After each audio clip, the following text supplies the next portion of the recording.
Que Dieu vous bénisse. Que Dieu vous bénisse encore. Et que sa faveur ne cesse de demeurer sur vos vies. Merci Seigneur pour la vie de ceux qui sont ici présents. Merci pour leur vie. Merci pour ce moment que nous allons avoir. Je prie que le cœur de ton serviteur soit en tes mains et que tu l'instruises et que tu lui communiques ce qu'il doit dire et que sa bouche soit ta bouche, que tu parles au travers de lui. Et Seigneur, tu prépares le cœur de ce peuple à entendre ta voix, à accepter tes paroles, à les accueillir avec joie et entrer dans une phase d'observation de ces paroles que tu auras relâchées. Je te rends toute la gloire et l'élévation. Merci pour ces anges qui m'ont déjà dévancé. Je puis voir la joie qu'il y a en ce lieu. Ça veut dire que ces anges sont là. Waouh! Je sais que avant qu'on ne sorte d'ici, des personnes qui étaient certainement chargées vont se mettre à rire comme jamais. Le Dieu que je prie est fidèle. Merci Père pour la vie que tu nous communiques. Au nom de Jésus. Amen.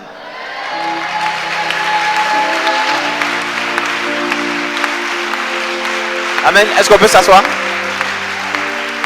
Yes.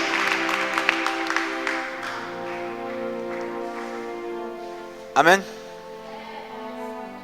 Aujourd'hui, le thème, c'est le prix à payer. Parce qu'en réalité, il y a un prix à payer. Mais vous êtes entré dans cette histoire sans savoir qu'il y avait un prix à payer. On va vous expliquer. Celui qui peut continuer va continuer. Celui qui ne peut pas continuer, comme j'ai l'habitude de dire, il y a beaucoup d'églises en Côte d'Ivoire. Il y a beaucoup. Il y a beaucoup d'hommes de Dieu. Tu vas choisir un endroit et puis tu seras fidèle là-bas. Amen. Parce que même vous êtes beaucoup encore même. Oui, vous êtes trop. Il faut que Dieu continue encore à diminuer. Vous êtes trop. Si vous pouvez rester 12 comme ça, maintenant, quels sont ceux qui vont rester dans les 12 ans, je ne sais pas. Chacun va chercher à rester dedans. Mais vous restez 12 comme ça sera bon pour moi. Oui. Parce qu'il ne faut pas que vous soyez nombreux et que parmi vous, il y ait des personnes qui ne soient pas en train de travailler ou qui soient en train de se jouer comme Akan. C'est-à-dire pendant que Dieu décide de nous bénir, aller en conquête, toi, tu as avec toi des interdits. Et à cause de toi seul, nous tous, on va échouer. Non. Donc il faut que Dieu nous débarrasse de toutes ces personnes-là. Oui. Dieu a dit à Gédéon, si tu vas avec ce peuple-là à la conquête, ils vont dire qu'ils étaient nombreux. C'est pourquoi ils ont gagné la bataille. Tri. Donc, je ne veux pas que des gens disent, oh, attends. On a fait le bara, c'est nous qui étions là. On a fait le bara. C'est pourquoi aujourd'hui le CCI est ce qu'il est. Amen. Non. On va partir en homme restreint et réduit. Et demain, quand tu vas apprendre que tu auras honte de venir, ouais, parce qu'il y a beaucoup qui auront beaucoup honte de venir en fait, que tu vas voir, parce que c'est pas évident, mais tu sais, arrivé à ce moment-là, Dieu te met au soleil, même quand tu ne veux pas, que tu vas voir que Dieu nous a mis au soleil, tu diras, donc là, l'affaire là, c'était sérieux, ils sont arrivés loin. Oh. Amen. Donc je vais te donner aujourd'hui le coût. Je vais te dire ce que tu dois payer pour arriver avec nous, où on va là. Maintenant, après ça, si tu ne peux pas, c'est pas palable. Si on se voit dans la rue, on se salue, tu vois, non? Mais mettre la main dans notre affaire, il faut laisser. Amen. On va parler aujourd'hui du prix à payer. Je peux vous dire que cette histoire d'appartenir à Jésus-Christ est une chose très très très bonne. Amen. Mais un facteur est très important, il n'est pas plaisant. Pour la plupart des personnes qui sont encore du monde, ce n'est pas plaisant de lui appartenir. Quand tu as ta mentalité qui est rattachée au monde, tu ne peux pas faire long feu avec lui. Amen. Parce que comme je l'ai dit, notre Dieu est un tacticien et il voit les choses avant même qu'elles ne commencent. Pendant que on nous aura défini une ligne d'arrivée et une ligne de départ, pendant que les gens seront en train de prendre un sens, lui te demandera de prendre le sens contraire. Oui. Il va te demander de prendre le sens contraire. En te rassurant que tu vas arriver premier. Donc celui qui est trop intelligent ne pourra pas entrer dans la logique divine. Parce qu'il sera en train de justifier que non, en fait, Dieu t'attend de te tromper. Tout le monde est en train de partir à droite. Pourquoi toi tu veux que je parte à gauche? Ça n'a pas de sens. Parce que en fait, Seigneur, quand tu vois à droite là, il y a le drapeau. C'est là-bas on doit arriver. C'est la ligne d'arrivée. Mais quand je vais à gauche, je vais dans le sens contraire. Donc il y a un problème. Amen.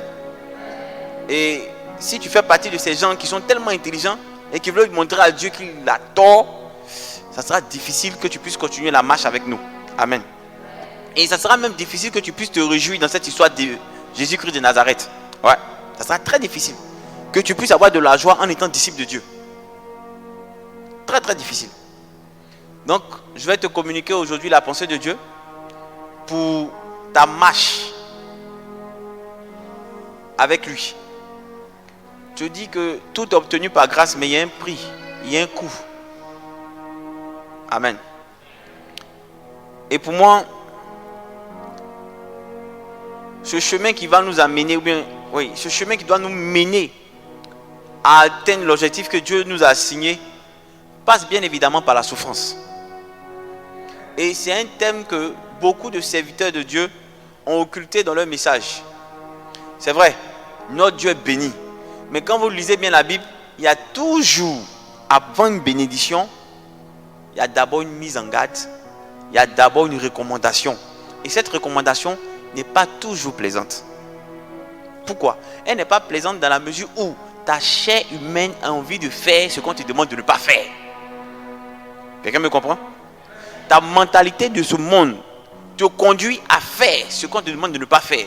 Et j'ai l'habitude de dire que chaque fois que Dieu te donne un test et que te donne en même temps la correction, il te sera très difficile de pouvoir reproduire avec exactitude la correction que tu avais. Est-ce que vous suivez ça? D'autres ont tendance à dire c'est bon que j'ai en même temps le sujet et que Dieu me donne la correction. Mais frère, sœur, c'est pas évident. En fait, il te donne la correction pour ne pas que tu te décourages. Vous voyez, quand Dieu appelle Abraham, il lui demande quelque chose de difficile. Mais regardez ce qu'il met pour stimuler Abraham. Il lui promet quelque chose de grand. Donc, c'est l'élément qu'il prend pour stimuler Abraham. Quitte à maisonner, je ferai de toi une grande nation. Je vais te bénir, je vais te rendre prospère. Toutes ces choses-là stimulent Abraham, amènent Abraham à ne plus voir la difficulté et la souffrance, mais à se focaliser sur quoi? Sur la promesse. Mais très souvent, on nous a tellement prêché sur les promesses, on ne nous a jamais dit ce qu'il fallait faire pour entrer dans les promesses. Amen. D'aucuns ont pensé qu'il fallait simplement prier pour entrer dans les promesses. Mais les gens ne savaient pas qu'il fallait se renier soi-même pour entrer dans les promesses. Est-ce que quelqu'un m'a compris? Il fallait se renier soi-même. Il fallait renier ce que nous sommes. Mais ce que nous étions. Il faut qu'on puisse se renier pour entrer dans la grâce qui nous est réservée. Amen. Aujourd'hui, je vais te parler un peu de souffrance parce que c'est ça le coût. C'est ça le prix, la souffrance. Aucun enfant de Dieu digne de ce nom qui désire être disciple de Christ ne peut évoluer dans sa marche avec Christ sans voir la souffrance. La preuve en est, c'est que Dieu décide de se révéler au peuple d'Israël ou dans le désert. Dans le désert. Dans le désert, il n'y a pas l'eau. Dans le désert, il n'y a pas à manger. Et c'est l'endroit que Dieu choisit pour se révéler à son peuple. Amen. Est-ce que tu es prêt? Prépare-toi à être choqué. Mais c'est pour ton bien. Amen. Il y aura ces temps-là où Dieu va commencer à annoncer de grandes choses sur vos vies. Mais avant qu'il annonce ces grandes choses sur vos vies, parce qu'il a déjà tellement fait et que vous n'avez pas marché dans sa logique, qu'il décide de vous montrer le chemin. C'est quand vous allez emprunter ce chemin-là qu'on vous dira la destination. Mais tant que vous êtes assis, il ne sert à rien. Parce qu'il a passé tout son temps à vous raconter où est-ce que vous devez arriver pendant que vous étiez assis. Et ça ne vous a pas stimulé à vous lever. Vous êtes resté assis. Et même pire, d'autres qui étaient assis sur des chaises sont descendus sur le sol. Amen. Et comme Dieu vous aime, il se propose de vous choquer, de vous crier un peu là-dessus, afin de vous permettre de vous réveiller, de vous lever et d'entamer une marche. C'est à ce titre-là, vous verrez son secours inéluctable, ineffable avec vous. Amen. Ne soyez pas tristes. Il y a des anges qui sont dans cette assemblée, mais des anges de joie. C'est-à-dire, Dieu ne veut pas vous attrister. C'est pourquoi il envoie des anges de joie. Vous savez, ils ont disposé déjà vos cœurs avec la joie. Si vous avez remarqué, quand vous êtes entré ici, il y a eu quelque chose qui s'est passé dans votre cœur. Vous n'étiez pas toutefois content ou mécontent d'être là, mais c'était bon, on est là. Mais avec le petit temps de louange, il y a eu comme quelque chose qui s'est activé. Comme une petite lumière qui s'est activée. Et cette lumière-là va encore s'accroître, grandir avec le message. Or, normalement, l'effet contraire, ça devait que ce message devait venir éteindre toute étincelle. Mais vous allez voir qu'à cause de ce que les anges ont déjà fait, ce message qui devait être dur pour vous va commencer à vous booster, à dire que c'est possible, on peut arriver. Amen. C'est pourquoi aimer notre Dieu, il est tellement bon qu'il nous devance en toutes choses. Il nous aime. Vous pensez qu'il gagne quoi à nous donner, à nous dire ça sera difficile? Tiens bon, qu'est-ce qu'il gagne à vouloir te maltraiter? En quoi te demande-t-il son amour en te maltraitant? C'est un père aimant. Il ne gagne rien à te maltraiter. Tout ce qu'il désire, c'est ton bien. Mais il attend simplement que tu sois obéissant. Obéissante, c'est tout. Abraham, va me sacrifier ton fils. Abraham obéit en se levant. Pendant qu'Abraham entreprend ses marches, il a le temps de regarder véritablement le comportement, le cœur d'Abraham. Il a le temps. Jusqu'à ce que Abraham soit prêt à porter le coup final au fils. Il dit à Abraham, ne le touche pas. Et c'est ce que Dieu attend de nous. C'est le but du prix à payer. Je suis en train d'entrer directement dans mon message. Amen. Mais, vous voyez, c'est le cœur de père que j'ai. Je ne veux pas vous faire peur. Donc je vous dis où on va en même temps. Au lieu de le développer. Parce que tu veux que les gens réussissent. Tu ne veux pas que les gens échouent. Je ne gagne rien à ce que les gens échouent. Je veux qu'ils réussissent. Donc, je ne veux pas vous frustrer. Je ne veux pas vous faire peur. Et au lieu de commencer par le développement, je vous donne une partie de la conclusion pour vous dire non, ce n'est pas pour vous tuer. C'est justement pour vous élever. Amen. Que Dieu vous bénisse.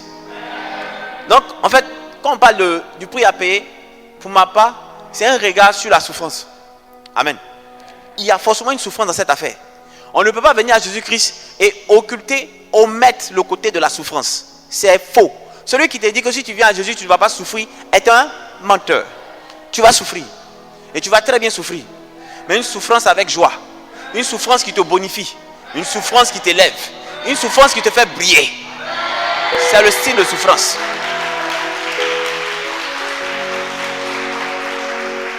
Ce n'est pas une souffrance qui t'avachit. Ce n'est pas une souffrance qui te ridiculise. Ce n'est pas une souffrance qui te humilie, qui fait de toi la risée des autres. Non. Très souvent, il peut arriver que sa souffrance ait une coloration d'humiliation, ait une corrélation de risée. Mais ce n'est pas la même que Satan te fait. Parce que Satan atteint ton intégrité. Il atteint ta dignité. Il atteint ta dignité, mais Dieu ne le fait pas.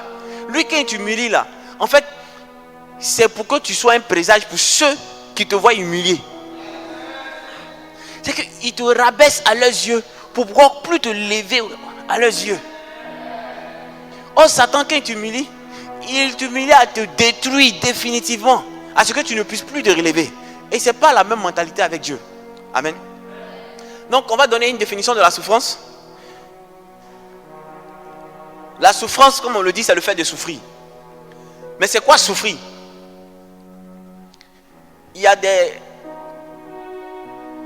verbes qui m'ont marqué quand je cherchais la définition. On dit souffrir, c'est éprouver.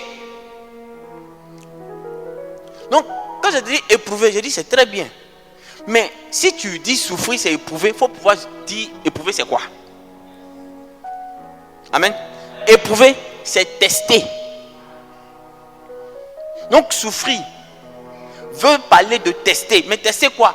Tester une chose ou quelque chose pour en voir la valeur ou la qualité.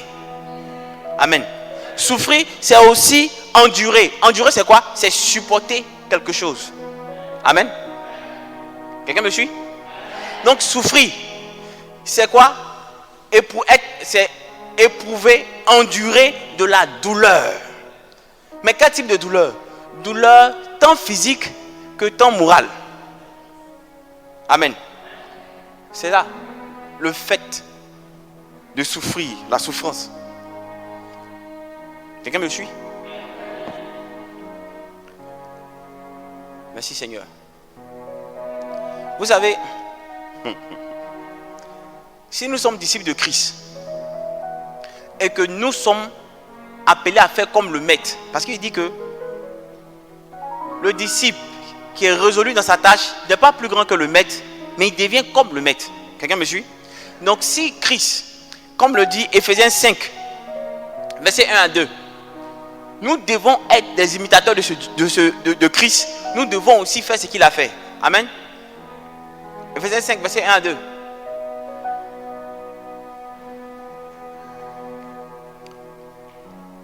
L'apôtre Paul dit, devenez donc les imitateurs de Dieu comme des enfants bien-aimés. Alléluia. Comme des enfants bien-aimés. Et marchez dans la charité à l'exemple de Christ qui nous a aimés et s'est livré lui-même à Dieu pour nous comme une offrande et un sacrifice de bonne odeur. Amen. Comme une offrande et un sacrifice de bonne odeur.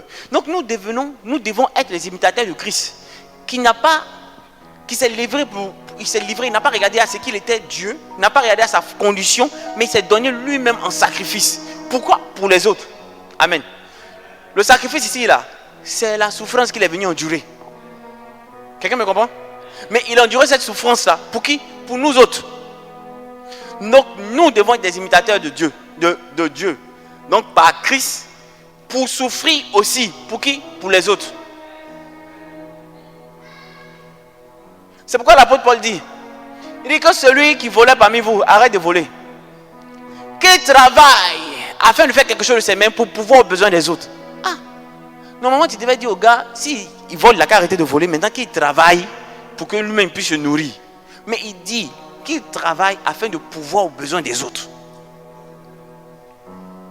Et ça, c'est le sacrifice. Je disais comme ça à des personnes que quand je travaillais encore, tu peux te débattre et puis venir donner genre 20 000 à une personne.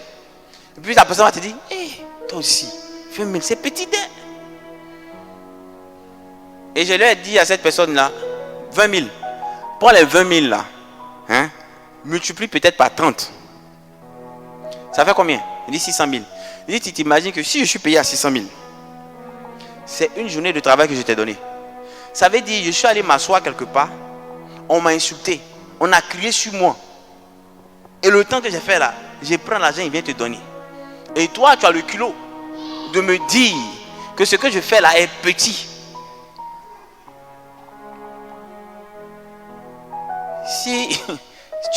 Si tu vis avec un banquier, il va t'apprendre à calculer l'argent comme ça. Quand tu as donné 5 000, il va dire, hey, 5 000, calcule ton salaire, tu vas voir, calcule, tu vas voir ce que représente 5 000, calcule. Donc toi-même, quand tu as ton argent, quand tu payes quelque chose, tu dis, ça fait 2 mois de salaire, non. Ça fait 2 jours, non, c'est trop, non, c'est trop. Yes. Amen. Donc, si nous sommes des bien-aimés de Dieu, nous devons apprendre à imiter ce que Christ a fait.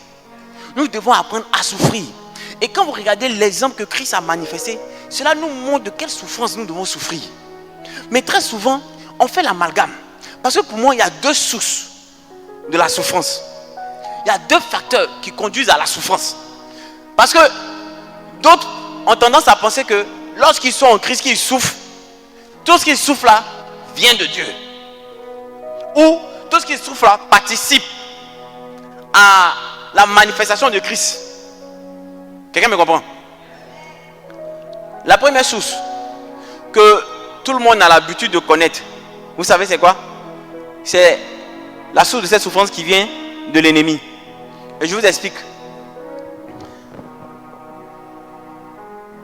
Quand on prend Genèse 2, versets 15 à 17. Genèse 2, verset 15. L'Éternel Dieu prit l'homme et le plaça dans le jardin d'Éden pour le cultiver et le garder. L'Éternel Dieu donna cet ordre à l'homme. Tu pourras manger de tous les arbres du jardin, mais tu ne mangeras pas de l'arbre de la connaissance, du bien et du mal, car le jour où tu en mangeras, tu mourras. Amen. La mentalité qui ressort ici, c'est quoi? C'est que la souffrance qu'il va endurer là, la mort là, vient du fait qu'il a désobéi. Quelqu'un me suit? Donc, quand toi-même tu t'assois puis tu analyses ta souffrance, tu peux savoir si la souffrance dans laquelle tu es là vient du fait que tu suis Christ ou c'est une souffrance que toi-même tu t'es affligé. Je prends le cas. Excusez-moi, hein, tu es une jeune fille bien intelligente, mais ton affaire de garçon, c'est trop compliqué. Bon, à la faveur d'une virée nocturne, te voilà enceinte. Or, toi, tes parents ne sont pas à Abidjan. Et même si c'était à Abidjan, tes parents ne sont pas bien nantis. Tu sais qu'ils sont quelque part dans un Kogodjan. Ça veut dire un champ très très lointain. Donc en brousse. Là-bas, il n'y a pas de lumière. Donc le vieux et la vieille sont en train de faire rizière. Tu connais leurs conditions. Tu es leur seul espoir. Mais toi, tu as soulevé Abidjan, tu as mis sur ta tête. Et voilà que tu es enceinte. Et pour couronner le coup, le monsieur, sinon celui que tu pensais qui était un monsieur, en réalité qui était un gamin, est prêt à fuir ses responsabilités en disant que tu n'es pas le seul homme que tu connais. Donc, il ne reconnaît pas la grossesse. Or, tu n'as pas l'argent pour dire que tu as fait test de paternité. ADN, ça coûte cher. Même si tu le faisais, lui-même, il se cherche. Donc, il ne peut pas s'occuper de toi. Te voilà maintenant avec une grossesse. Toi-même, tu as des difficultés pour manger. C'est chaud. Et tu vas chercher à nourrir quelqu'un qui n'est pas encore venu. Et quand il va venir, tu vas chercher à le nourrir encore.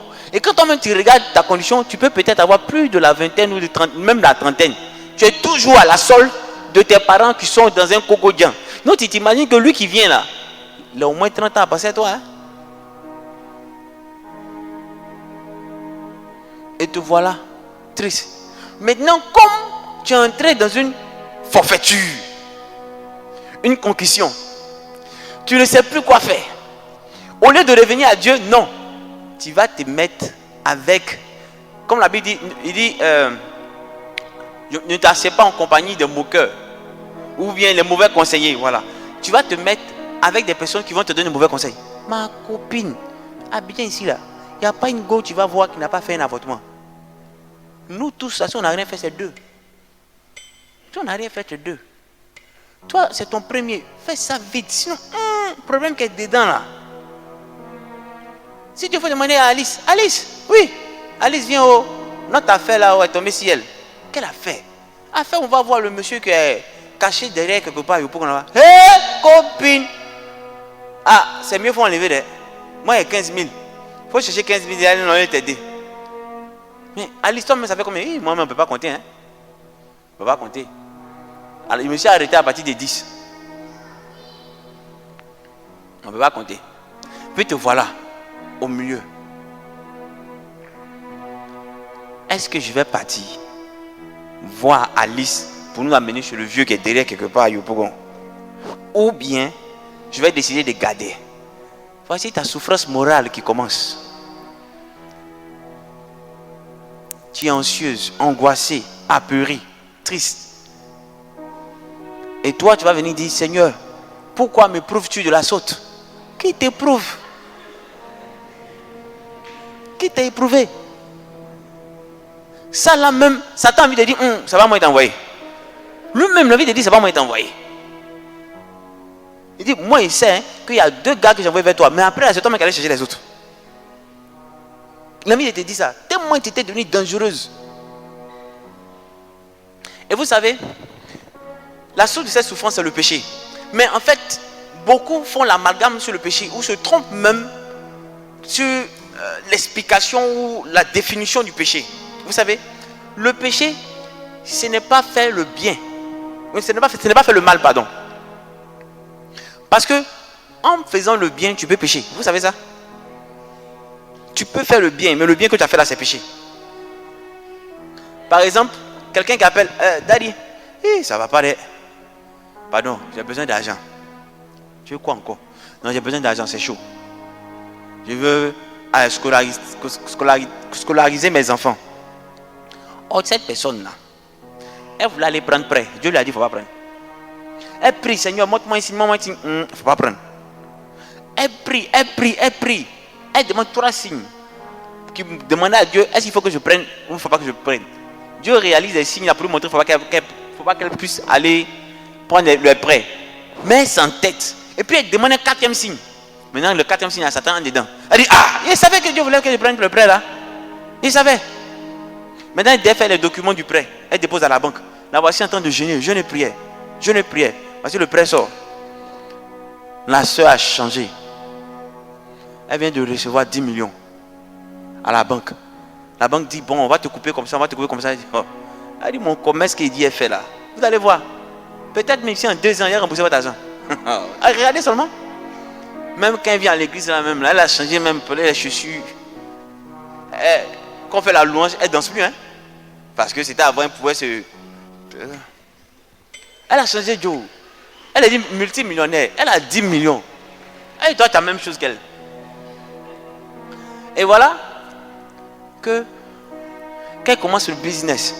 Premier mois, chiffre d'affaires 500 000. Elle dit c'est le début. Attendez. 2e mois 600 000. Elle dit c'est ma petite là qui n'a pas été sérieuse. 3e mois 200 000. C'est à cause de la situation. Covid est venu déranger. 4e mois, on vient voler tout dans son magasin. Donc elle doit reprendre l'activité à 0. Pendant ce temps, la banque coupe. Que tu es ou que tu n'es pas, ce n'est pas le problème. Ton salaire passe. Donc chaque fois tu es cisaillé. Maintenant tu vas venir pleurer pour dire, je veux l'argent pour aller scolariser mes enfants. Et puis toi, le frère, tu as entendu la soeur en train de pleurer, scolariser mes enfants. Tu dis, oh, mais tu sais, l'amour de Dieu, ça se manifeste aussi par ça, ma soeur. Tu as besoin de combien? Les 2 là, la scolarité là, bon, premier versement là, ça fait 300 000, mais moi j'ai 500 000 pour toi. Tu as béni le frère. Il dit, vous savez, et puis commence à faire une petite prédication à ceux qui étaient à côté. Vous savez, la Bible dit d'aider vos semblables. Donc j'ai aidé ma soeur. Faites-le s'il vous plaît. Elle finit de donner les 500 000. Satan le réclame. Pour dire, mais lui c'est qu'il a fait la Seigneur. Il est en train de contrer toi ton activité dans la vie de cette femme là. Parce que ce qui se passe là, c'est pour qu'elle prenne conscience que quand toi tu lui parles, elle doit écouter.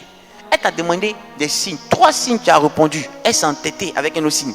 Et pendant que tu attends de lui donner la leçon, lui il vient contrer la leçon. Mais Seigneur, qui il est pour le faire? Vas-tu laisser cela impuni, toi le Dieu de justice? Ces finances vont-ils commencer à grandir comme ça? Dieu dit, il est venu parler sur le trône de justice. C'est normal. Et Satan commence à toucher. Toi qui travaillais bien, que le patron félicitait. On va te dire, j'aime pas ton activité. J'aime pas ce que tu fais. Demande d'explication. Tu ne comprends pas. Tout devient bizarre sur toi au travail. Si on vient te suspendre 2 mois, tu dis, Satan s'est levé contre moi. Tu commences à attaquer. Je brise, je détruis, je brise, je détruis. Mais tu n'as pas la révélation de savoir d'où vient ton problème. Ton problème, c'est que tu as pensé faire quelque chose de bien. Mais en réalité, tu as péché. Parce que tu es allé à l'encontre de la volonté de Dieu. Donc, chaque fois que vous serez en train de faire ce qui est contraire à la volonté de Dieu, vous serez en train de vous exposer quoi? Aux souffrances. C'est pourquoi il dit, ne mangez pas, mangez de tous les fruits, mais cette table, ne mangez pas son fruit. Si vous mangez de son fruit, voici la souffrance qui va en recouler. Vous allez mourir. Donc, la première source de souffrance, très souvent, ce à quoi nous pensons, ça vient de l'ennemi. Et ça vient de quoi? Du péché. Mais pas le péché comme on le pense, mais le péché qui dit que c'est la désobéissance à la volonté de Dieu. Donc si quelqu'un te dit péché, c'est quoi? Tu dis c'est désobéir à Dieu. C'est pas faire le mal, non, c'est désobéir à Dieu. Amen. La deuxième source, et c'est ce sur quoi nous allons nous focaliser, parce que d'aucuns disent que la souffrance n'est pas de Dieu. C'est archi faux. C'est archi faux. La deuxième source de la souffrance, je vous explique, c'est celle qui provient de Dieu. Amen. C'est celle qui provient de Dieu. Elle n'a pas la même teneur que celle de l'ennemi. Pourquoi? Parce que celle de l'ennemi est faite dans le but de te détruire, de t'humilier, de t'avilir, mais de te donner aucune occasion de pouvoir te relever. Mais celle de Dieu est faite dans le but de t'enseigner. Et elle est faite avec amour. Amen. On va prendre Ésaïe 53. Je prends tout mon temps pour que vous puissiez comprendre. Et que si Dieu permet, pour ceux qui prennent note, prenez note. Qui a cru à ce qui nous était annoncé? Qui a reconnu le bras de l'Éternel? Il s'est levé devant lui comme une faible plante, comme un rejeton qui sort d'une terre desséchée. Il n'avait ni beauté ni éclat pour attirer nos regards, et son aspect n'avait rien pour nous plaire. Méprisé et abandonné des hommes, homme de douleur, habitué à la souffrance. Méprisé et abandonné des hommes, homme de douleur, habitué à la souffrance, semblable à celui dont on détourne le visage. Nous l'avons dédaigné, nous n'avons pas fait de lui, nous n'avons fait de lui aucun cas. Cependant, ce sont nos souffrances qu'il a apportées. C'est de nos douleurs qu'il s'est chargé. Et nous l'avons considéré comme puni, frappé de Dieu, humilié. Mais il était blessé pour nos péchés, brisé pour nos iniquités. Le châtiment qui nous donne la paix est tombé sur lui. Et c'est par ses meurtrissures que nous sommes guéris. Nous étions tous errants comme des brebis. Chacun suivait sa propre voie. Et l'Éternel a fait retomber sur lui l'iniquité de nous tous. Il a été maltraité et opprimé. Il n'a point ouvert la bouche. Semblable à l'agneau qu'on mène à la boucherie, à une brebis muette, devant ceux qui l'attendent. Il n'a point ouvert la bouche. Il a été enlevé par l'angoisse et le châtiment. Et parmi ceux de sa génération, qui a cru qu'il était retranché de la terre des vivants et frappé pour les péchés de mon peuple? On a mis son sépulcre parmi les méchants, son tombeau avec les riches. Toi qui n'eut point commis de violence et qui n'eut point de fraude dans sa bouche. Il a plu à l'Éternel de le briser par la souffrance. Il a plu à l'Éternel de le briser par la souffrance. Après avoir livré sa vie en sacrifice pour le péché, il verra une postérité et prolongera ses jours. Et l'œuvre de l'Éternel prospérera entre ses mains. À cause du travail de son âme, il rassasiera ses regards. Par sa connaissance, mon serviteur juste justifiera beaucoup d'hommes et il se chargera de leur iniquité. C'est pourquoi je lui donnerai sa part avec les grands. C'est pourquoi je lui donnerai sa part avec les grands. La souffrance est le chemin qui mène à la grandeur. Il partagera le butin avec les puissants parce qu'il s'est livré lui-même à la mort et qu'il a été mis au nombre des malfaiteurs parce qu'il a porté les péchés de beaucoup d'hommes et qu'il a intercédé pour les coupables. On répond encore.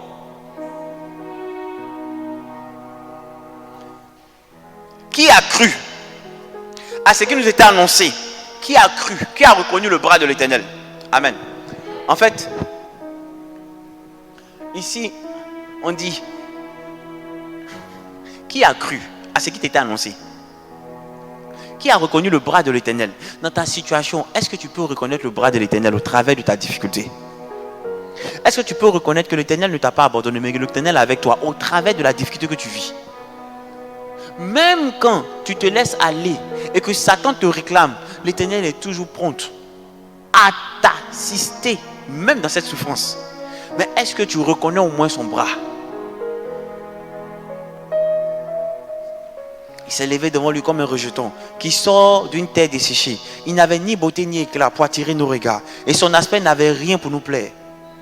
Vous savez, si Dieu avait fait venir Jésus, glorieux comme actuellement il est glorieux assis à la droite de Dieu le Père, quel homme sur terre allait refuser de l'adorer? Quel homme sur terre allait refuser de l'adorer? Comment Dieu allait pouvoir tester pleinement l'amour? C'est tellement beau de dire je t'aime quand tout va bien. C'est tellement beau de dire Jésus je t'aime quand tout va bien. Job l'a expérimenté. En une seule journée, il a perdu toute sa famille. Après quoi, tous ses biens ont été frappés. Sa femme lui dit, maudit Dieu et meurs. Parce que c'est la seule chose qui pourra t'aider. Et en plus de ça, je pense même qu'il était frappé d'ulcère. Donc, d'ulcère, c'est comme des furoncles, des plaies sur son corps. Maudit Dieu et meurt. Il dit, pourquoi tu parles comme une insensée? Devons-nous recevoir seulement de Dieu le bien? On doit aussi recevoir de lui le mal. Et c'est lui qui fait toutes choses.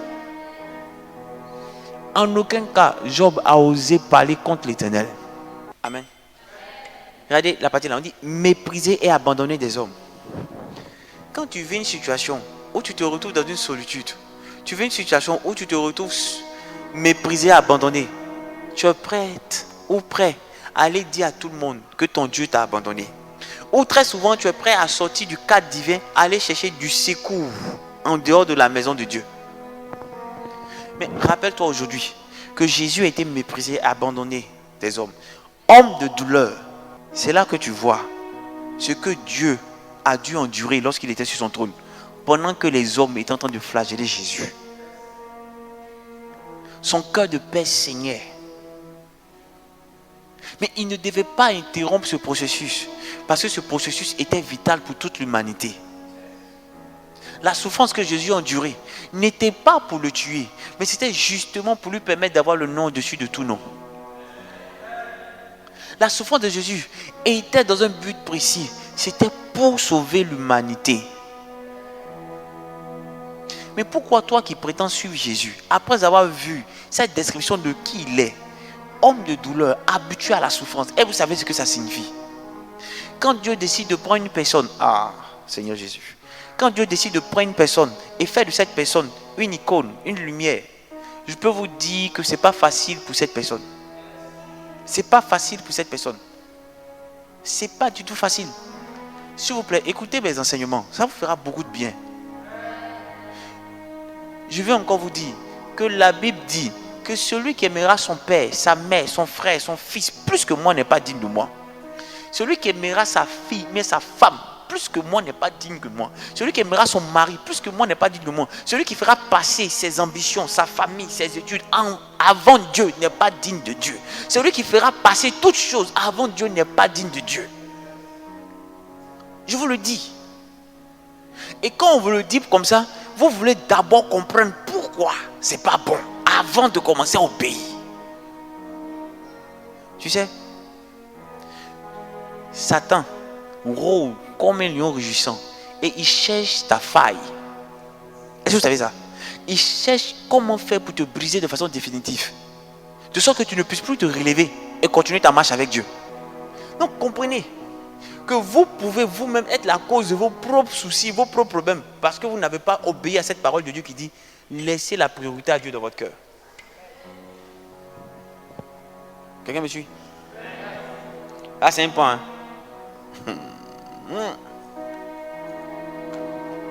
Le but de la souffrance pour Dieu, c'est d'éprouver les sentiments de nos cœurs. Comme je le disais tantôt, c'est tellement facile de dire que tu l'aimes quand tout va bien. Mais il faut pouvoir démontrer que tu l'aimes quand tout va mal. Et c'est là que tu vois les sentiments de ton cœur réellement. Ça a été démontré qu'une fois que personne a acculé, il fait sortir le vrai comportement. Une fois qu'une personne a acculé, son vrai comportement ressort. Il y a une personne qui semblait jouer les doux. Or, c'est une personne vivace. Elle s'est retrouvée à l'hôpital. Et puis, il y a les médecins. Bon, il y a un infirmier. Je ne sais pas s'il devait aller dans une autre garde. Il y a un médicament qu'on devait donner, un antibiotique. Mais ça doit se faire tout doucement, en fait, parce que ça fait très mal. Et le gars, lui, il a commencé à appuyer. Comme, normalement, quoi. Le type attend de souffrir. Hein. Oh, le type souffrait. Donc, il était devenu tout comme un agneau parce qu'il cherche à ce qu'on le soigne. Maintenant, là, son vrai comportement est sorti. Il dit, qu'est-ce qu'il y a? Mais toi, il y a quoi? Il a levé la main du docteur. Ah, fais doucement, c'est l'homme. Sa vraie nature a ressurgi malgré la difficulté dans laquelle il était. Sa vraie nature a ressurgi. Et c'est ça en fait. Donc, quand Dieu nous éprouve, c'est pour voir notre réel caractère, notre réel comportement. En réalité, vous savez que la souffrance dans laquelle vous allez endurer là, n'est pas pour vous tuer. Écoutez bien. Cette souffrance-là, c'est justement pour voir vos sentiments et vous permettre de vous évaluer. Dieu n'a que faire de votre confort. Dieu regarde votre caractère. Si vous devez être des imitateurs de Christ, c'est que vous devez avoir le caractère de Christ. Et c'est ce que Christ attend de nous.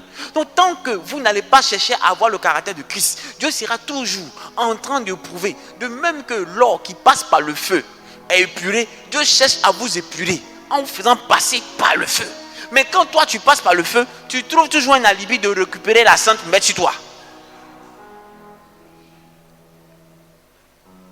Tu trouves toujours l'alibi pour que tu la mets sur toi. Or, le but du feu, c'est de te purer. Regardez aujourd'hui. Quand quelqu'un a la mentalité, écoutez bien, quand quelqu'un a la mentalité du monde, il ne peut pas comprendre ce principe-là. Qu'est-ce qu'on a dit de Jean-Baptiste? On dit Jean-Baptiste, là, il était dans Brousse. Il mangeait du miel sauterelle. Ah, est-ce que quelqu'un comme ça, là, on peut rester à côté de lui? Il mange miel sauvage, sauterelle. Et que lui, nous on dit on dort dans la lumière, lui il est en brousse là-bas. Il fait quoi?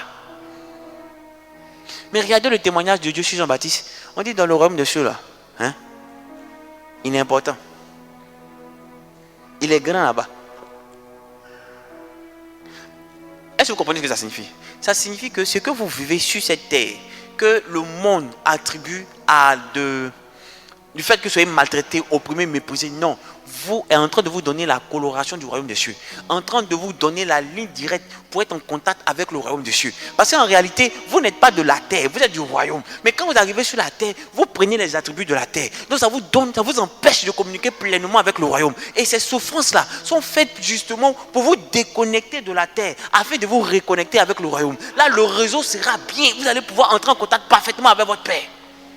Mais tant que vous refusez ces souffrances-là, vous êtes en train de refuser de marcher selon la doctrine du royaume. La souffrance est nécessaire pour toi. David dit, il est bon que je sois humilié afin que j'apprenne tes préceptes. Pourquoi toi tu ne veux pas être humilié? Jésus a été humilié.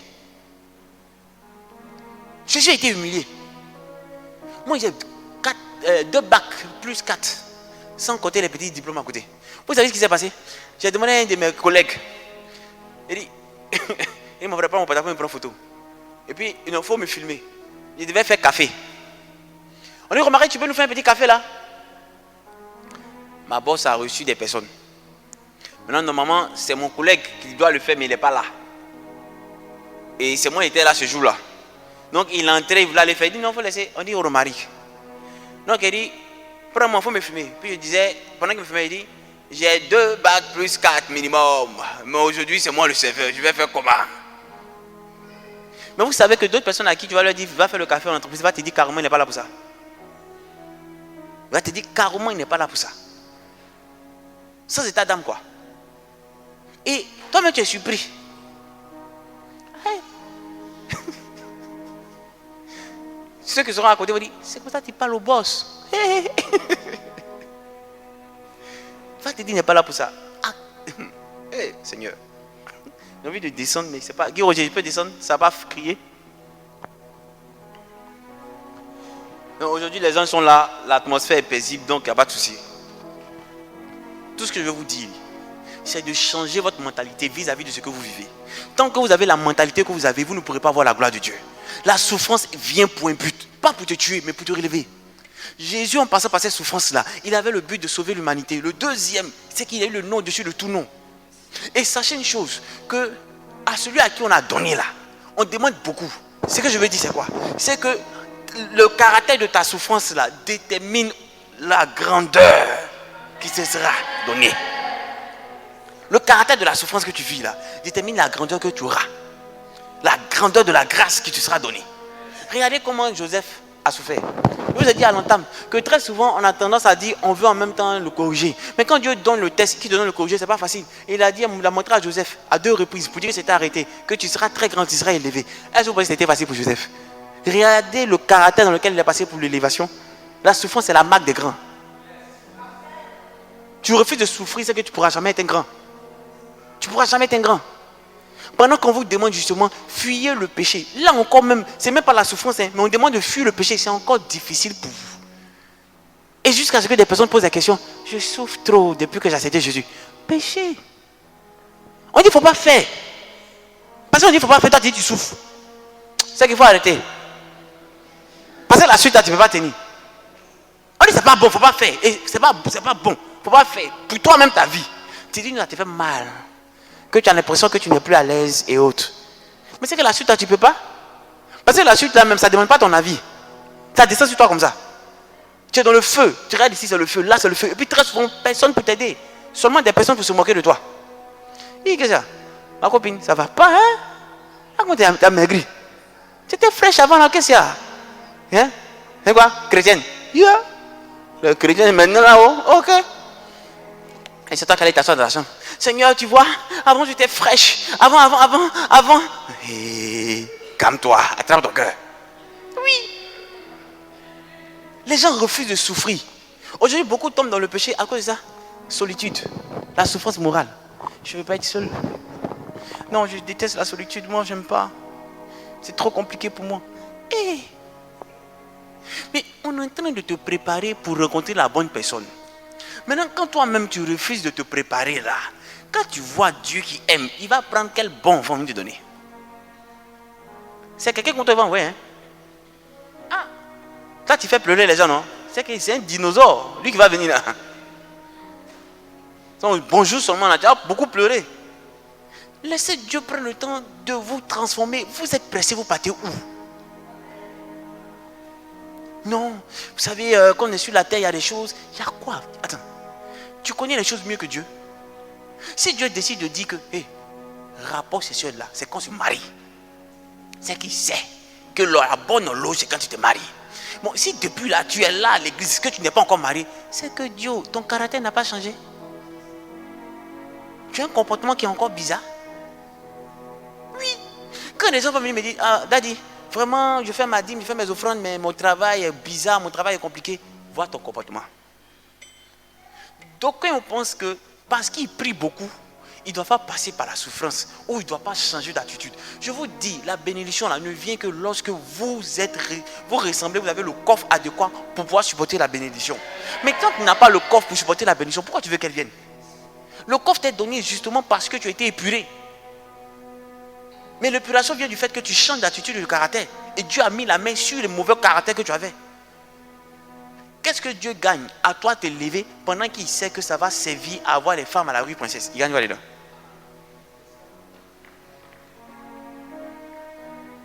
Qu'est-ce qu'il gagne? Va chez Satan, lui, il cherche les promoteurs. Comme ça. Oui. Tant que tu ne comprends pas que Dieu veut te servir de toi pour faire de toi une icône pour plusieurs, pour que d'autres puissent dire, hey, si lui il a été sauvé, c'est que moi aussi je peux être sauvé. Parce que lui c'est le père de la prostitution numéro 1. Si lui il a été touché, moi aussi je peux être touché. Papa n'a un cœur. Numéro 1.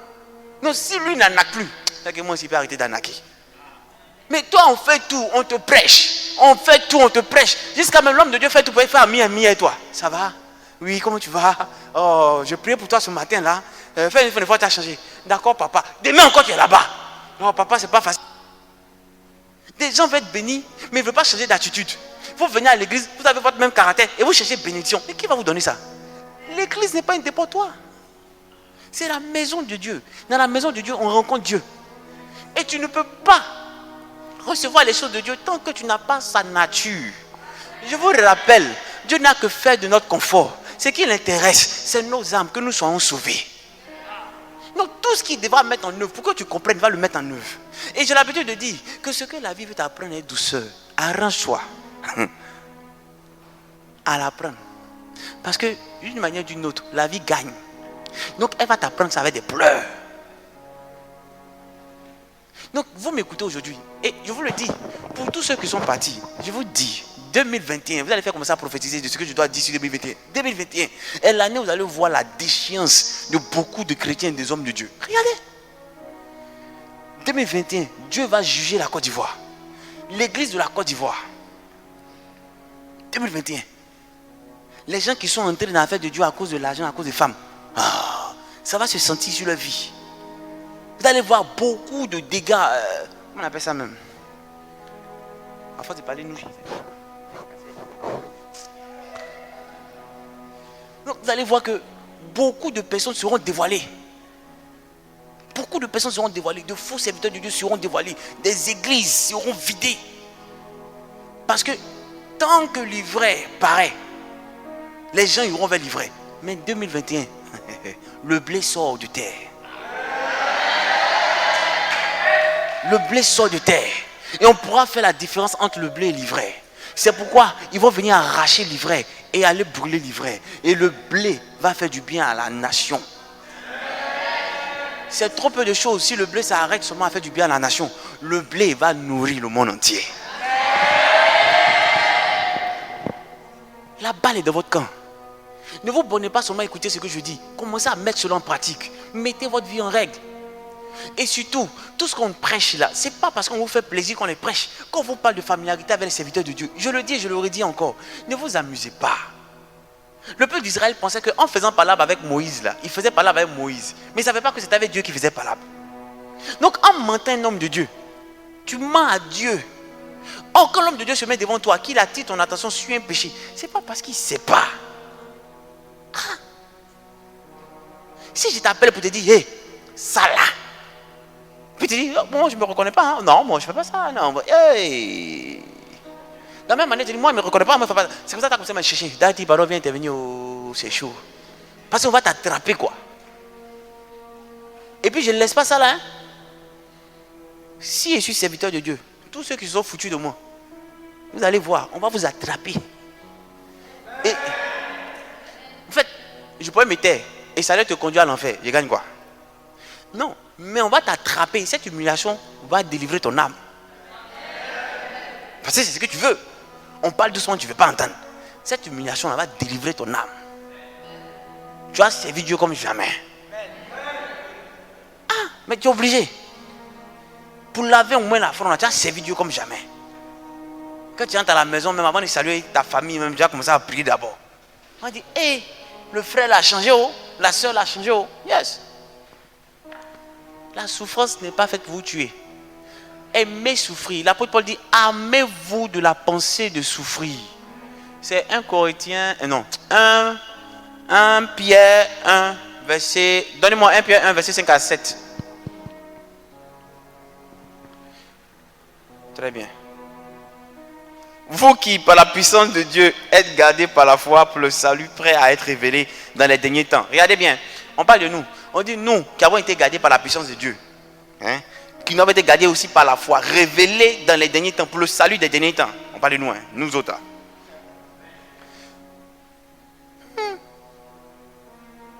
Ok, c'est là qui fait votre joie. Quoique maintenant, puisqu'il le faut, vous soyez attristés pour un peu de temps par diverses épreuves.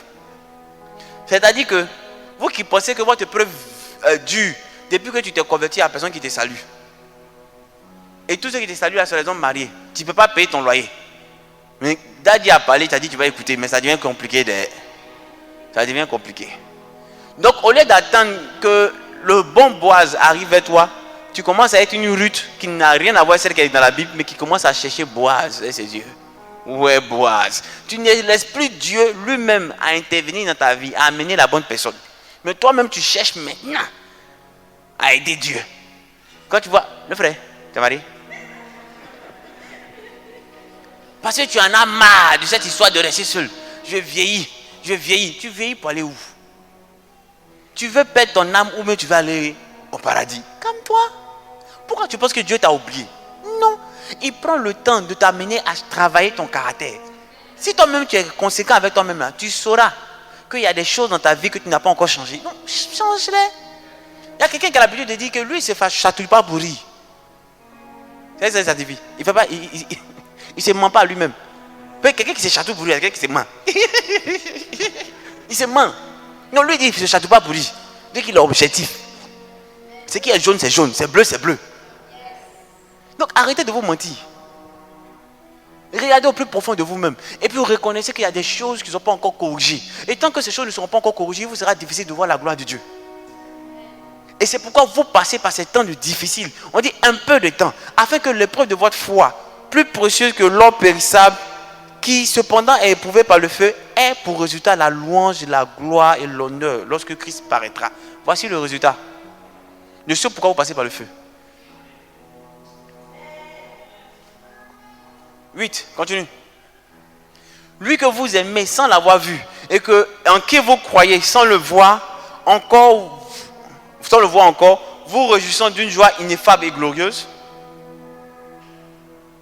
parce que vous entendrez le salut de vos âmes pour le prix de la foi. Amen. Il est important que vous sachiez que Dieu est prêt à vous élever. Mais acceptez de souffrir, s'il vous plaît. Acceptez. Dis, j'accepte de souffrir. Oh, dis fort. Élève-toi. Mets la main droite sur le cœur avec une profession de foi. L'autre main levée vers le ciel. Tu dis, oui Père, j'accepte de souffrir. Lève la voix, commence à prier. Commence à prier, commence à prier. Demande la souffrance, commence à prier. Demande à Dieu de t'envoyer la souffrance qui va t'amener à être comme lui. Demande à Dieu d'envoyer la souffrance qui va t'amener à être comme lui. Si tu ne pries pas, tu es suspect. C'est que tu n'as rien entendu, tu n'as rien compris. Celui qui ne lève pas la main aussi est suspect. Qui n'a pas la main sur son cœur aussi est suspect. Ouvrez la porte pour ceux qui ne font pas ça.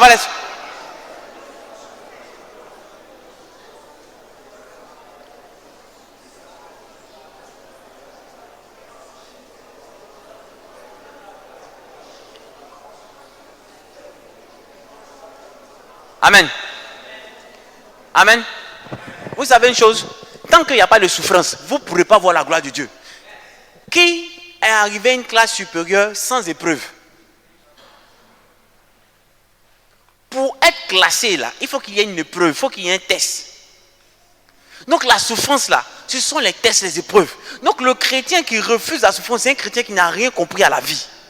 Parce que ce sont ces tests, ces épreuves-là qui vont permettre de te bonifier et de démontrer la foi que tu as en ton Dieu. Comment tu montres à Dieu que tu l'aimes? C'est tellement facile de dire à Jésus, je l'aime, je t'aime, je t'aime, je t'aime, je t'aime. Mais participe à sa souffrance. Des gens qui ont peur ou qui ont honte qu'on les insulte à cause de Dieu. Des gens qui refusent de souffrir à cause de Dieu. Ça n'a pas de logique. Toi, tu dis tu vas venir à l'église. Tes parents disent qu'il ne faut pas venir à l'église. Tu dis tu vas venir à l'église. Tes parents disent qu'il ne faut pas venir à l'église. Tu dis, j'aime pas la persécution. Affaire où ça commence à faire réunion de famille sur moi, beaucoup là. C'est bon, il me calmer. Il me calmer. Mais ça montre même que tu n'aimes pas Dieu. Il faut poser une fois la question. Tu dis, maman, où est papa? J'ai dit, il va à l'église, tu ne veux pas. Mais tu préfères que je me cache pour sauter clôture pour aller en boîte comme mes amis? Dans ce monde-là, si aujourd'hui on n'a pas de balise, on n'a pas de socle, on n'a pas de fondement, comment on fait pour se projeter? J'ai trouvé moins utile de m'épanouir dans la présence de Dieu. Et toi, tu me combats parce que je trouve utile à m'épanouir dans la présence de Dieu. Tu veux que j'aille en boîte de nuit? Tu veux que je me promène comme les filles qui sont dans les appartements meublés? C'est devenu quelque chose de très dangereux ça. Résidence meublée. C'est le feu. Tu veux que je sois là-bas aussi?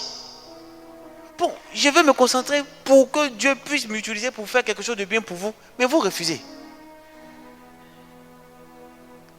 Comment tu veux que Dieu puisse t'utiliser pour que ta famille voit que Dieu existe? Comment? C'est justement l'éclat. Vous savez, il y a quelque chose de Dieu en nous. Et cette chose-là, c'est ce qui va nous amener à briller pour le monde. Est-ce que vous comprenez? Mais tant que nous ne passons pas par ces épreuves-là, on ne pourra pas faire ressortir ce trésor qui sommeille en nous. Très souvent, les dons et les talents que Dieu nous a donnés pour marquer le monde là, sommeillent en nous. On n'a très souvent même pas conscience. Ou on les utilise mais avec une petite fréquence. Où le potentiel qui devait être le nôtre est réduit. Parce qu'on n'a pas encore On n'est pas encore entré au plus profond de nous-mêmes pour pouvoir activer cela. Mais c'est cette difficulté qui te vient là, qui va te permettre de te rapprocher le plus possible de Dieu, être intime de Dieu, et qui va faire que ce talent-là sera bonifié. Il y a des gens parmi vous qui chantent bien, mais qui ne savent pas qu'elles chantent. Il faut que l'épreuve arrive pour qu'elles se retrouvent en train de composer des chants qui vont faire du bien au monde entier. Mais si l'épreuve n'arrive pas pour que tu commences à pleurer pour dire je crois en toi Jésus, que tu fasses sortir un chant qui sort de l'ordinaire, que tu dis ouais, la seule elle a composé d'elle. Ce chant-là, ça marque encore aujourd'hui. Mais toi tu ne veux pas ça. Quand on dit que les endroits les plus riches de la terre là, c'est les cimetières, ce sont les cimetières. Mais c'est l'air réel. Pourquoi? Parce qu'il y a des chansons qui devaient chanter, il y a des œuvres d'art qui devaient être produites, qui n'ont jamais été produites. Et ces gens sont morts avec toutes ces compétences-là. Pourquoi? Ils ont fui l'épreuve. Pour ceux qui sont chrétiens, ils ont fui l'épreuve. Ne fuyez pas l'épreuve. On va vous expliquer. Donnez votre vie à Dieu. Vous allez voir combien de personnes ici seront prêtes à dire je veux servir Dieu même si je n'ai pas de salaire. Levez-moi la main. Vous n'êtes pas prêt à payer le prix. Vous n'êtes pas prêt à vous oublier. Vous n'êtes pas prêt à faire des sacrifices pour Dieu. Et vous attendez quoi de Dieu?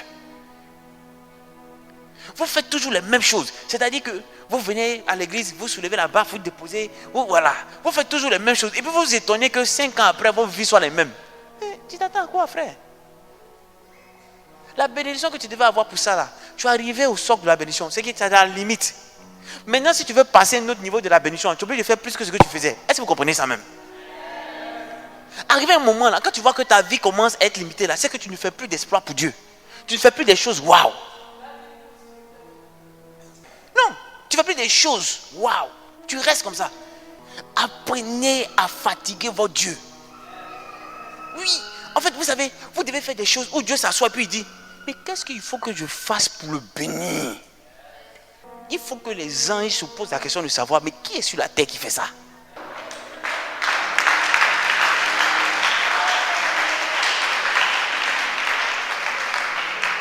Ce que tu ne sèmes pas, tu ne peux pas récolter. Ce que tu ne sèmes pas, tu ne peux pas récolter. Le caractère que tu n'es pas en train d'avoir, tu ne permettras pas d'arriver à un certain niveau demain. Quand vous voyez, est-ce que les gens ne cherchent pas fidèles à bien ici? Et puis moi, ils cherchent à chasser fidèles. C'est justement parce que je sais que s'il y a un qui est bon, lui qui est bon, là, il va attirer plusieurs bons. Donc je suis fatigué de ceux qui sont à peu près et qui attirent beaucoup de mauvais. Oui. C'est pourquoi je prie chaque jour que Dieu vous chasse. Chaque jour je prie que Dieu vous chasse.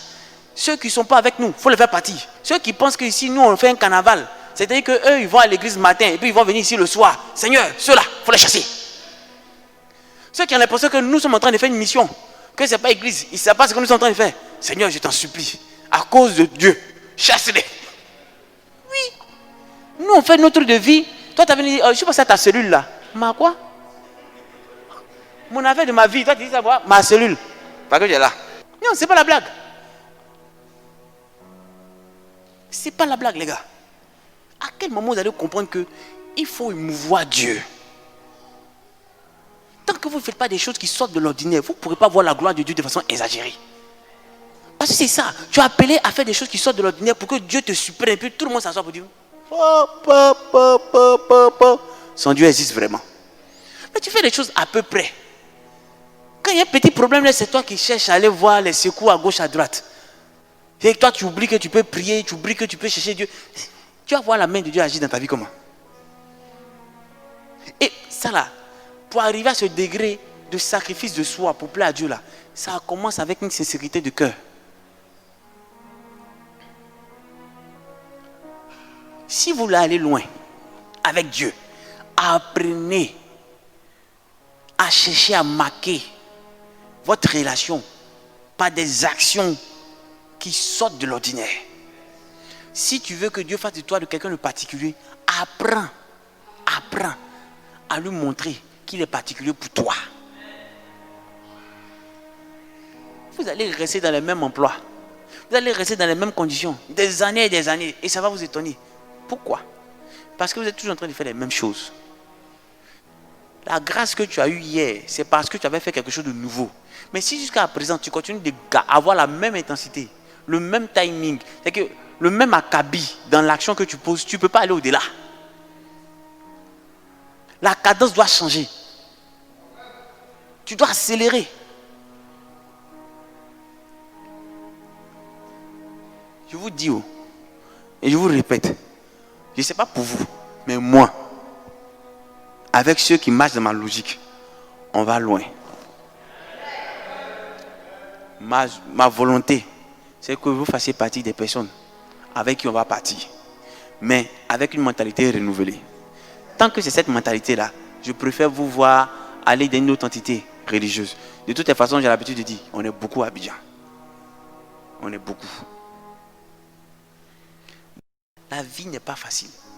Si vous voulez aller loin, c'est dès maintenant que vous devez vous mettre en règle avec Dieu. Et se mettre en règle avec Dieu, c'est apprécier ce que vous donne. Ce que Dieu vous donne, c'est d'apprécier. Que ça vienne en chaud, que ça vienne en froid, apprécier. Vous savez, tu peux décider, tu as fait un mauvais choix. Et ce choix-là, c'était collé comme une censure. Si tu n'apprends pas à apprécier le choix que tu as fait et à te comporter selon la conduite que Dieu demande que tu puisses avoir vis-à-vis du choix que tu as fait, tu vas rester dedans encore. Et la situation va se faire qu'elle s'empirer. J'explique. Une femme qui fait un mauvais choix, ou bien un homme qui fait un mauvais choix de femme, tu vois, et ta femme est tout le temps dehors. Toi, tu es à la maison, mais elle est toujours dehors. Quand elle vient, elle a fini de bringuer. Elle est tout le temps dehors. Elle vient les saouler et tout ça. Personne ne t'a amené à aller faire ce choix. C'est toi qui as fait ce choix. Tu as eu seulement que sur ton mariage, 1 an ou 2 ans de bonheur. Maintenant, ça te fait mal. Tu décides de ne plus l'aimer. Tu veux chercher ailleurs. Tu veux te... Ça là, la Bible dit que homme, tu dois aimer ta femme. Donc même si ta femme se comporte comme ça, toi, ce qu'on attend de toi, c'est que tu l'aimes. Et si tu ne l'aimes pas, tu es en train de donner lieu à ce que ton calvaire s'allonge. Parce que tes prières pour lui ne vont même pas porter. Tes prières pour elle ne vont même pas porter. Ne va même pas avoir un écho. Ça peut être un esprit qui se comporte comme ça avec elle. Mais si tu décides de marcher selon ce que Dieu demande de faire, tu verras que par compassion et par amour pour toi, Dieu va descendre dans cette situation-là pour l'arranger. Mais quand tu décides d'avoir le cœur que tu as, je suis fatigué. Tu sais, quelle femme on parle et puis on ne comprend pas. Tu vas souffrir dedans. C'est pourquoi les filles, vous êtes belles. Ne vous laissez pas distraire par quoi que ce soit. Ne vous dites pas que je suis en train de vieillir. Non, il faut qu'au moins quelqu'un vienne comme ça. On va apprendre à se connaître. En 3 mois même, tu peux te marier quand c'est de Dieu. Tu as l'impression que vous connaissez à longtemps. Quand vous parlez, vous vous souriez. Parce que c'est lui que Dieu a envoyé ou c'est elle que Dieu a envoyé. Mais quand tu te précipites, sous prétexte que tu es en train de vieillir, Satan va t'envoyer un de ses collègues. Il va te donner seulement du répit de 1 an de joie. Mais le reste, ça, tu vas assumer. En fait, beaucoup d'entre vous ne peuvent pas comprendre pourquoi vous êtes encore debout. Mais je sais pourquoi vous êtes encore debout. Et restez debout. Parce que le fait que vous soyez debout, là, vous ne comprenez même pas. Mais c'est une prière que vous êtes en train de faire. Et si vous savez, pendant que je parle, les anges sont en train de changer les habits de certains. Vous ne pouvez pas venir dans la maison de Dieu et ne pas suivre les instructions de Dieu. Faites ce que vous voulez. Il y a quelque chose de divin qui se fait. Il y a des personnes qui devaient être chassées. Par leur acte d'obéissance, Dieu va leur donner encore 1 mois d'observation. Seigneur, c'est trop, faites 2 semaines. Oui. Apprenez à souffrir. Aimez souffrir. Apprenez à obéir. Si vous cherchez à grandir dans ce monde-là, le meilleur moyen que je vous donne comme exemple pour pouvoir grandir, c'est de l'honorer. Non, moi en fait, je peux tout accepter, mais les gens qui ont les foutaises comme ça là, et puis là, c'est la 7e petite soeur. Non, homme de Dieu, c'est ma 7e petite soeur. C'est pas d'en faire d'église avant de me manquer de respect. Je ne supporte pas ça. Et pourquoi tu ne supportes pas dans la maison de Dieu des injustices? Pour que Dieu voie que à cause de lui, tu as été brimé. Et qu'il puisse te récompenser. On va finir avec ces versets-là. Donne-moi Jean 16, verset 33. Bon, vous qui êtes derrière la... non pas. Régie, asseyez-vous, vous allez faire bien mon travail. Jean 16, verset 33. Je vous ai dit ces choses afin que vous ayez la paix en moi. Vous aurez des tribulations dans le monde, mais prenez courage, j'ai vaincu le monde. Vous avez compris? Dieu te dit, il te dit ces choses afin que tu aies la paix. Il ne t'a pas dit que lui il est venu pour t'éviter les tribulations. Hein. Il t'affirme, il te confesse, il te confirme que tu vas avoir des tribulations. Mais d'être rassuré que lui, il a vaincu le monde. Donc si lui il a vaincu le monde, c'est que toi aussi tu as la capacité de vaincre le monde. Marc 10, verset 30.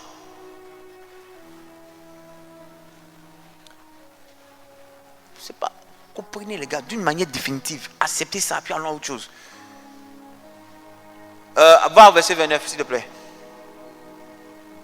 Jésus répondit, je vous le dis, il n'y a personne qui, ayant quitté à cause de moi, à cause de la bonne nouvelle, sa maison, ou ses frères, ou ses soeurs, ou sa mère, ou son père, ou ses enfants, ou ses terres, ne reçoivent au centuple présentement dans ce siècle-ci des maisons, des frères, des soeurs, des mères, des enfants, des terres. Avec quoi? C'est le bonus. Avec des persécutions. Et dans le siècle à venir, c'est-à-dire maintenant et puis dans le royaume. Donc, il n'y a pas quelque chose que tu as décidé d'abandonner sur cette terre, que tu ne vas pas d'abord recevoir ça ici, avec le bonus, les persécutions, et avoir ça encore dans le royaume. Vous comprenez? Donc, arrêtez de vous focaliser sur ce que la terre vous dicte, sur ce que le monde vous dicte. Ayez les yeux rivés sur le royaume. La Bible dit que si ton œil est pour toi une occasion de chute, arrache. Si ta main t'empêche d'aller, coupe. Je vous en supplie, apprenez à arracher vos yeux qui vous amènent à regarder le mauvais dans les mauvais endroits. Coupez vos mains qui vous poussent à faire des choses dans la douche. Coupez. Amen. J'en parle, mais c'est toujours le même comportement que certains d'entre vous ont. Jusqu'à quand vous allez rester à vous souiller? Jusqu'à quand? Quand toi-même tu finis de faire ça là, tu sais que tu n'es pas à l'aise. Mais pourquoi tu continues? À un moment donné, il faut que ça s'arrête. Amen. 2 Corinthiens 1, verset 5. Car de même que les souffrances de Christ abondent en nous, de même les consolations abondent par Christ. Vous avez vu? Nous devons participer aux souffrances de Christ. Ainsi, ces consolations vont abonder en nous. 2 Corinthiens 4, verset 17. C'est ce qui me plaît là même. Car nos légères afflictions du moment présent produisent pour nous, au-delà de toute mesure, un poids éternel de gloire. Est-ce que vous comprenez? Car nos légères afflictions du moment présent produisent pour nous, au-delà de toute mesure, un poids éternel de gloire. Ça veut dire que ce que tu vis là n'a rien comparé à la bénédiction qui t'est donnée. Regardez, ce que Joseph a vécu, prisonnier, esclave, ça n'avait rien comparé à être celui qui gouvernait le monde. Parce que l'Égypte était à ce moment la puissance mondiale. Et lui là, il était celui qui gouvernait l'Égypte. Pharaon dit que comme tu es là, moi là, je serai plus grand que toi à cause du trône. Mais c'est toi qui gères tout. Simplement, il a été esclave. Combien d'années?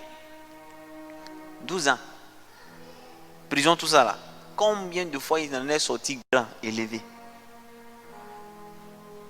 Pendant combien? Vous savez, il y a des bonheurs quand tu reçois là, tu oublies les souffrances que tu as vécues. Et c'est à ça que Dieu veut nous envoyer. Mais tant que vous refusez de souffrir, vous ne pourrez pas voir la gloire de Dieu. Je ne te demande pas d'aller t'endetter pour faire plaisir à Dieu. Je te demande simplement de montrer à Dieu avec le peu de ressources qu'il te donne. Pas forcément avec l'argent. Avec tes compétences, avec ton intelligence, avec tes mains. Le peu de ressources qu'il te donne. Que tu puisses lui démontrer combien de fois tu l'aimes. Mais surtout, ne te permets pas de rester dans une mentalité de faire plaisir à quelqu'un. Je vous le dis. Vous serez seul en train d'être jugé. Tu ne pourras pas dire que c'est à cause de mes parents, c'est à cause de mes enfants. Comme je ne voulais pas, je ne sais pas comment j'allais faire. Non, c'est pourquoi je suis resté dedans. Tu vas toi seul assumer. Est-ce que vous savez que beaucoup de personnes ont tué leur propre bénédiction parce qu'ils sont restés dans le péché? Leur propre bénédiction. C'est qu'il y a des choses que Dieu est en train de construire énormément pour eux qu'ils ont tué parce qu'ils sont restés de façon délibérée dans le péché. Regardez, Covid-19 là, a volé des bénédictions de beaucoup de personnes dans cette église. Pendant ce temps, moi je me vertuais à faire des podcasts. On envoyait un peu partout pour leur permettre de tenir ferme, garder la foi. Parce qu'ils ne venaient pas à l'église, c'était un moyen pour eux de tomber dans le péché. Après ça, ils vont s'étonner que depuis là, notre vie n'avance pas. Mais pendant que Dieu a préparé la bénédiction, que la bénédiction commence à t'être transmise et que toi tu tombes, Satan vient te la voler. Et si cette bénédiction-là qui était en train de t'être donnée devait te protéger sur 3-4 ans, mais il ne faut pas t'étonner que pendant 3 ou 4 ans, si la bénédiction n'est pas renouvelée, tu sois en train d'errer comme ça à ne rien faire. Est-ce que vous comprenez? Ce n'est pas juste du cesse. Ce n'est pas juste du cesse. Tu es en train de vendre toute ta vie. Il y a des bénédictions qui viennent là. Vous savez qu'il y a des gens là, c'est un seul jour, ils rencontrent la bénédiction, puis la bénédiction se matérialise dans leur vie pour toute leur vie. Si tu as raté ça à cause d'une personne qui est venue entrer dans ta vie pour te voler, mais tu vas souffrir toute ta vie. Il y a des gens par exemple qui devaient être, pour les femmes, mariés à un gars qui allait vivre aux États-Unis, qui est diamantaire, elle se retrouve à faire des bêtises. Maintenant voilà, c'est un petit gars qui va travailler dans une maison de télécommunications ici, qui va venir se guinder sur toi, crier sur toi chaque jour. Tu ne peux pas parler. Parce que toi, tu as décidé de vendre tes bénédictions comme tu le voulais. Maintenant, le diamantaire est aussi en train de souffrir là-bas. Mais comme Dieu l'aime, il va lui donner une nouvelle Kimberly. Toi, la sœur Adjoa, c'est fini pour toi. Et ce que vous ne savez pas, c'est que si toi, la sœur Adjoa, tu étais entré avec ce diamantaire-là, tu allais être béni. Et si tu avais été vraiment une fille, moi aussi, j'allais être béni. Oui ou non? Mais par ta faute, nous, on n'est pas bénis. Donc pourquoi tu veux qu'il te garde? Il faut libérer les chaises à des gens qui veulent venir. Amen. On va prendre Philippiens 2, versets 5 à 9. C'est presque fini. Hein? Ce que Dieu est en train de faire dans votre vie. C'est pourquoi je vous maintiens encore là. Ayez en vous les sentiments qui étaient en Jésus-Christ. On dit quoi? Ayez en vous les sentiments qui étaient en Jésus-Christ. Si Jésus-Christ est venu souffrir, donc il avait une pensée amère à la souffrance. Oui ou non? Donc si tu dois avoir les mêmes sentiments qui étaient en Jésus-Christ, âme-toi de souffrir. Lequel existait en forme de Dieu n'a point regardé comme une proie arrachée d'être égal avec Dieu. Mais il s'est dépouillé lui-même en prenant une forme de serviteur, en devenant semblable aux hommes. Ayant paru comme un simple homme, il s'est humilié lui-même, se rendant obéissant jusqu'à la mort, et jusqu'à la mort à la croix. C'est pourquoi Dieu l'a souverainement élevé, il lui a donné le nom qui est au-dessus de tout nom. Amen.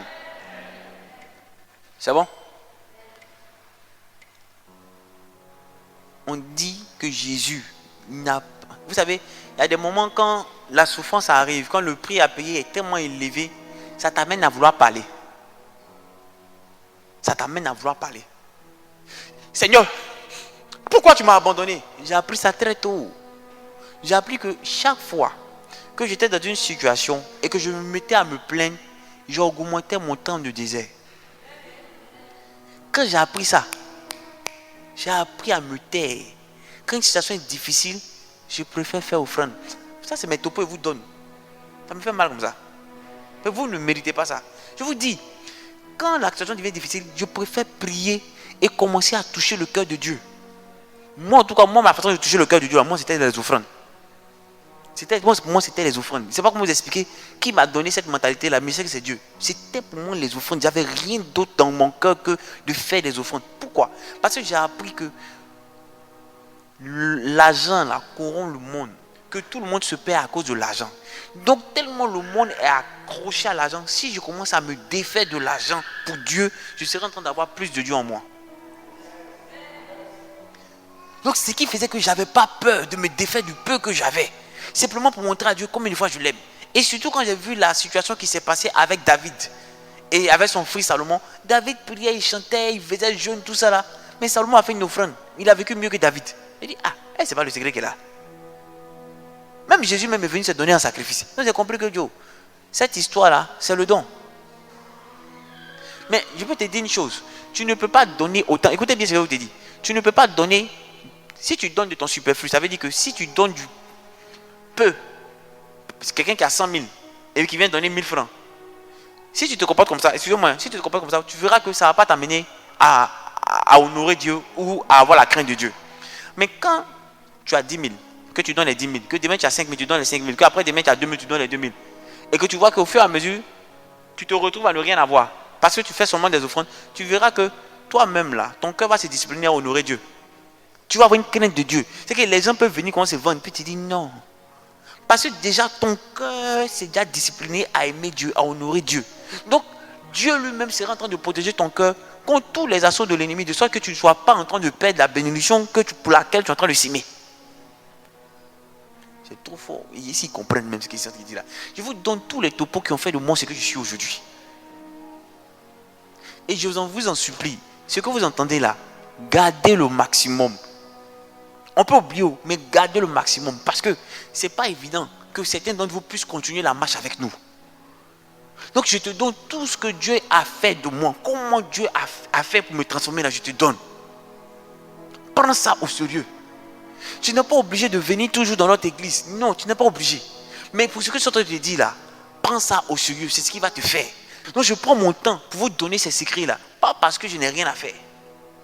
Mais parce que c'est ce qui a fait de moi ce que je suis, ce que je serai. Ou ce que Dieu va manifester très bientôt. Donc je vous donne ces secrets là pour que vous compreniez que c'est ça que Dieu attend de vous. Apprenez à vous oublier, à le glorifier au-delà de tout. Quand je me suis comporté comme ça, j'ai vu que mon cœur a commencé à être discipliné par Dieu. Il y a des choses que je ne pouvais pas faire. La balle qui vient de l'adversaire, je sortais du terrain, je ne jouais même plus. Non, je ne jouais même plus. Pendant que d'autres personnes ont commencé à te expliquer comment la balle peut venir, comment ils vont faire pour marquer. Et toi qui es là, comme ça, puis la balle vient sur toi. Tout le monde te regarde avec admiration. Puis toi tu cours, tu sors du terrain. On dit, mais c'est quel joueur ça là? Oui. Mais simplement parce que ces actes que j'avais posés là avaient amené Dieu à me discipliner, à me donner, d'avoir une crainte de lui. Donc il y a des manières dont tu te comportes avec Dieu qui fait que Dieu lui-même là, c'est comme s'il conspire pour que toi tu sois élevé. C'est comme s'il conspire pour que toi tu sois protégé et gardé. Regardez David. David pêche, mais on frappe le peuple. Il dit choisis. Je frappe ta maison, je frappe le peuple. Il dit Seigneur, moi je ne peux pas choisir. Il dit d'accord. Et c'est le peuple en train de frapper. Et c'est David qui a péché. Quand tu fais les choses que Dieu aime et que tu sais toucher le cœur de Dieu, Dieu t'épargne de beaucoup de maux. On va prendre 1 Pierre 4, verset 1.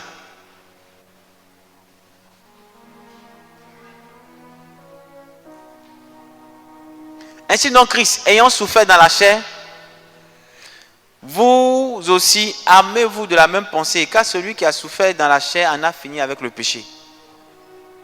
Armez-vous de la pensée de souffrir. Vous savez, je n'aurai pas d'autre message que ces messages que vous connaissez de moi. Ça, offrande, la foi. C'est ces messages-là qui vont faire la différence entre vous et ceux qui vont dans d'autres églises. Si vous les appliquez, vous allez faire envie au lieu de faire pitié. Vous allez faire envie au lieu de faire pitié. Armez-vous de la pensée de souffrir. Que ta soeur t'insulte, que ta soeur t'insulte, que ta soeur se moque de toi, que ta soeur te critique. Laisse tomber. Passe à autre chose. Les gens n'ont pas toujours l'éducation qui convient. Donc tu ne peux pas les blâmer pour ça. Il faut apprendre à vivre avec ces personnes. Vous comprenez? Il faut apprendre à vivre avec ces personnes. Il n'est pas la peine de garder dans ton... C'est toujours elle qui me frustre. Et laisse tomber. Passe à autre chose. Commence à te faire une idée. Et comprends que si ça te fait mal, c'est que toi-même tu es encore orgueilleuse. Toi-même tu es encore orgueilleux. Il y a des choses dans ton cœur que tu n'as pas changé. C'est toujours le même collègue là qui fait les mêmes vannes sur moi. Si ça te fait mal, ça veut dire que tu n'es pas converti. Parce que ça devient comme de l'eau qui te glisse.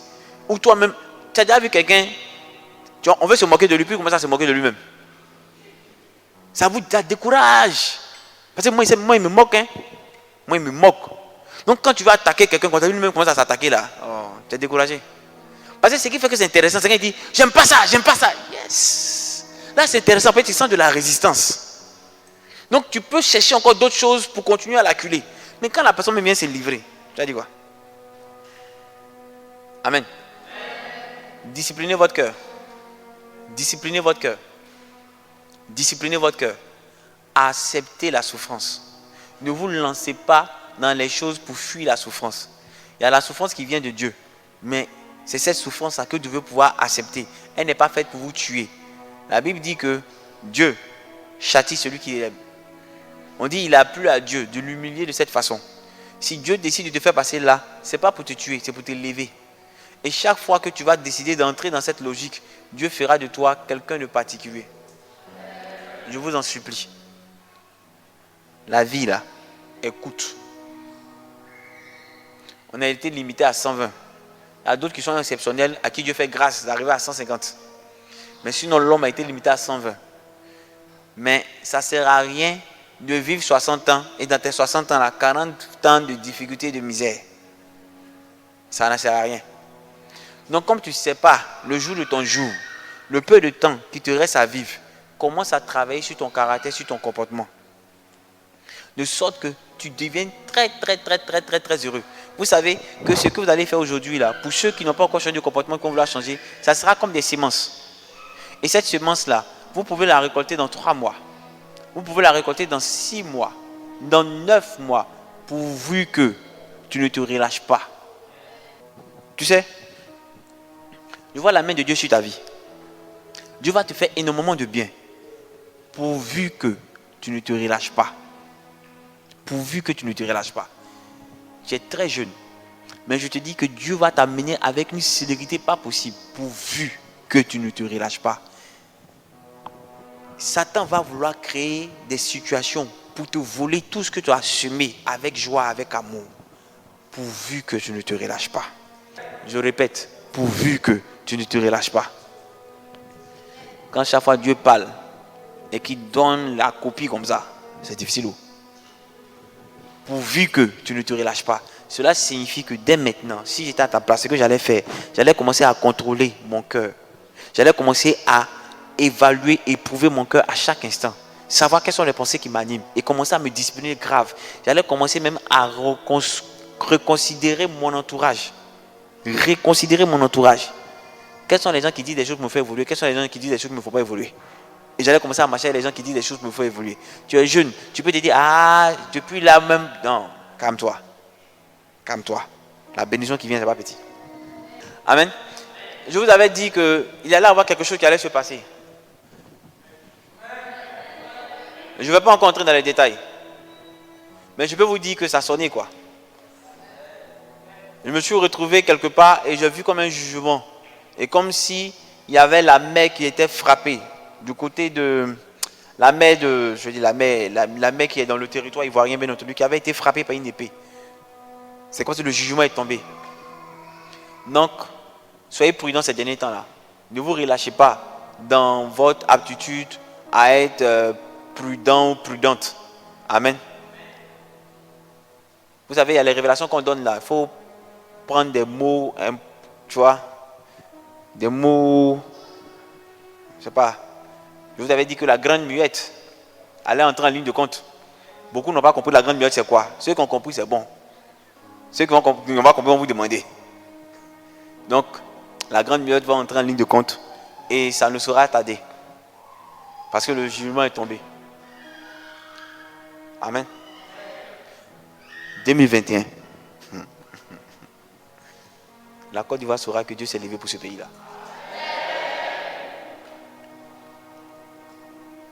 Je ne veux plus trop parler. On va donner la suite après. Parce que si je vous donne, tu sais qu'on ne va pas faire, on va ça même, 31 décembre, ce n'est pas la peine. Parce qu'on aura libéré tout. Amen. Mais Dieu va faire de grandes choses pour ce pays. Je peux vous le dire. De grandes choses. De grandes choses. De grandes choses. Ne vous négligez pas. Église, écoutez-moi, ne vous négligez pas. Ne vous voyez pas jeune et puis vous dites que ce qu'il dit là c'est vrai, mais ça ne va pas se faire maintenant. Ça sera peut-être dans 50 ans que Dieu va bénir le peuple de Dieu parce que nous sommes tous jeunes. À quel moment on va avoir l'argent pour faire ces grandes évangélisations? Ne vous sous-estimez pas, ne vous négligez pas. Dieu là, il sait prendre soin de lui-même.